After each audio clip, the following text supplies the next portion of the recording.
सदगुरु कबीर साहब का मौलिक ग्रंथ एवं प्रमाणिक ग्रंथ बीजक है और आप बीजक ग्रंथ से निरंतर उपदेश सुन रहे हैं। आज मैं बीजक ग्रंथ के शब्द 35 का संक्षिप्त विवेचन आप सबों के बीच प्रस्तुत कर रहा हूं। बीजक ग्रंथ के इस शब्द में स्त्री पुरुष के रूपक के द्वारा परम तत्व में अभेद का बहुत ही सुंदर चित्रण प्रस्तुत सदगुरु कबीर साहब ने किया है।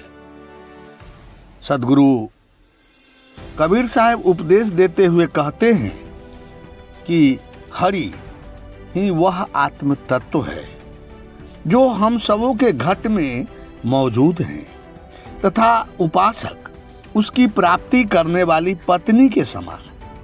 हे साधकगण, जीव जब तक मोह में फंसा है, मोह एवं ममता ग्रस्त है, वह अबला तुल्य है। इस पद में सदगुरु कबीर साहब उपदेश दे रहे कि हरि मोर पीऊ मैं राम की बहुड़िया, राम बरो मैं तन की लहुड़िया।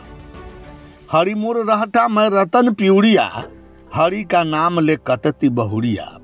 6 मास ताग बरिस दिन कुकड़ी, लोग बोले भल कातल बपुड़ी।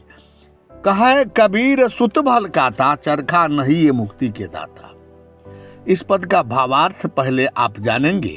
कहते कि हरि मेरा पति है और मैं उसकी दुल्हन हूं। हरि वो व्यापक है और मैं उसका अंश मात्र हूं। आप समुद्र के समान हैं और मैं समुद्र से निकला हुआ तरंग हूं। कुछ क्षणों के लिए चंचलता बस मैं अलग जरूर हो गया हूं, लेकिन मैं भी वही हूं। हमारे आपके बीच कोई भेद नहीं, फर्क इतना ही है मैं अविद्या और माया के विषभूत हो गया हूं चंचलता के कारण, परंतु आप अविद्या और माया से परे हैं, जिसके कारण आप व्यापक हैं, आप सर्वोत्तम हैं। जिस प्रकार चरखा पर सूत काटकर पट बुना जाता है, उसी प्रकार आप मुक्ति को तैयार करने वाला चरखा है।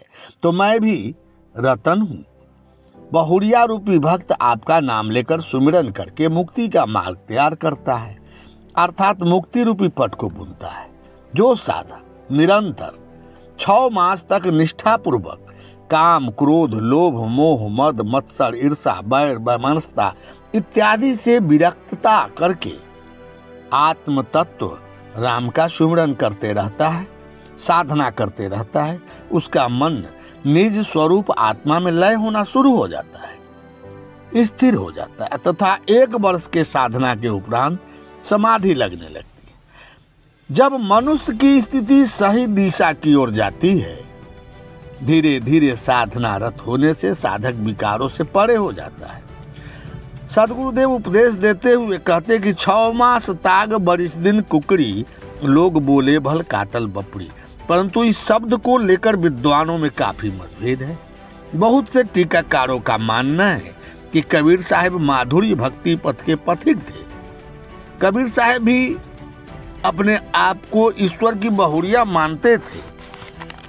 जिस प्रकार हिंदू रसिक भक्तों ने ईश्वर को पति के रूप में मानते हैं और अपने को स्त्री के रूप में प्रस्तुत करते हैं, पुरुष होकर स्त्री का पोशाक पहन लेते हैं, महीना में 1 बार रजस्वाला होने का स्वांग रचते हैं, कभी कभी बच्चा पैदा करने का स्वांग करते हैं।